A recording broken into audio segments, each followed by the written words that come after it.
Good morning, welcome to Morning Outlook. This is Kim speaking on Tuesday the 19th of March. So looking at the euro dollar first, and well, it came up, it got whatever in a whisker of that daily 50 MA. It didn't quite get there. May today run into that, the 100 MA there, and maybe even that trend line. I'm sure a lot of people got a similar trend line or similar trend line on their charts, but I'm more interested in the moving averages and the pivot there than anything else. It would be interesting to see reaction off that if it does get a run up there.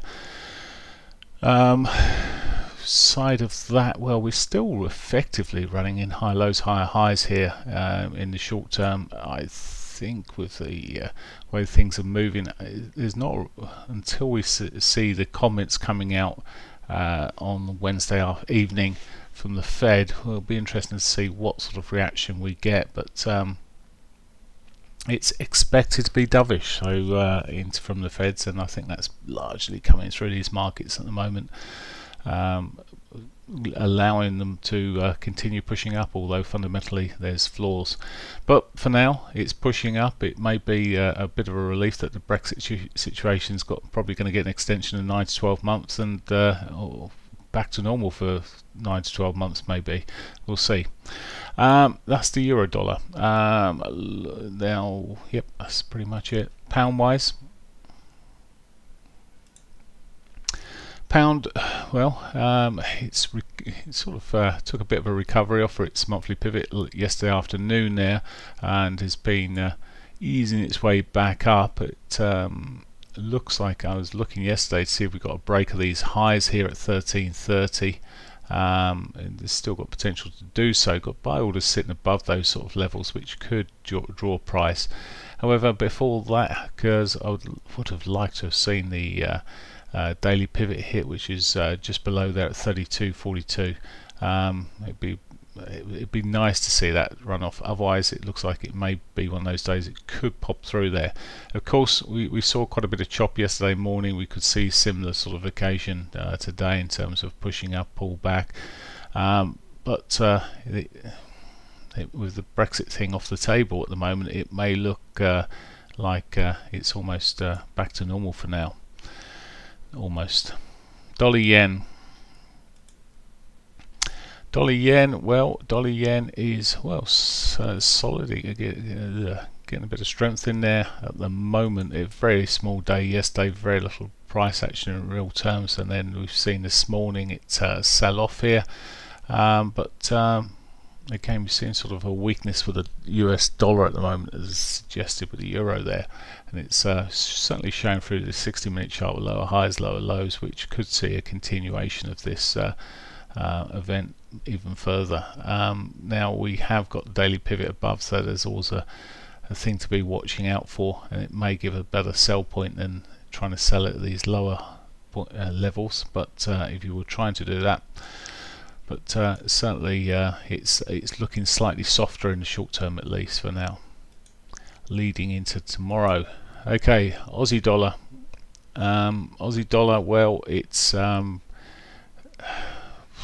not great news, not bad news really, I suppose. Well, there's certainly the Reserve Bank of Australia said, the speaker at their chair, I should say, suggested there's going to be no near-term adjustments of price levels. But that means both ways, of course. But there is almost an inference at some point that we could see cuts in these rates, so I would suggest it may struggle a little bit here. It's employment data out later in the week would be key.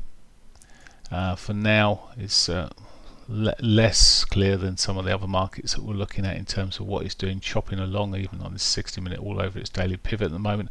May get, I mean, it's got these higher lows that have come through. Maybe it will get a bit of a kicker if you see a really particularly soft dollar, but there's other currencies that seem a bit stronger and may have a better play against it. Okay, Canadian dollar, just chopping along. Doji day, I mean, down day, up day, doji. It's not really out of much of a range. Would like to see that break out of that range. But at the moment it's not really given us anything too strong. Slightly higher lows, and well, just consolidating really. I mean, there are intraday moves for sure on it, and there is potential, I guess, of price action. At the moment, it looks like it's set to sell here, maybe back towards yesterday's lows. And as I said, most of these markets at the moment look like a bit of weakness with the US dollar, which could see this running through. How convinced am I? Not particularly, but it may roll over there. News today, we've already had the Aussie monetary policy meeting minutes come out 12:30 this morning. We do have employment data coming out for the UK today, which could rock the pound, so just need to be aware of that. 9:30. German economic sentiment later at 10 maybe. We'll see some volatility around that. We're seeing more and more movement around some of the news stories we wouldn't have before. And it's very unlikely to see a parliamentary Brexit vote, although it's one on the list here, but unlikely. And current account details for New Zealand at 9:45, but I don't see that as a biggish movement, but a big mover, but we'll see. But very little out today, apart from the key figures coming out there really is the employment data from the UK. So have a great one. I'll speak to you in the morning. Bye for now.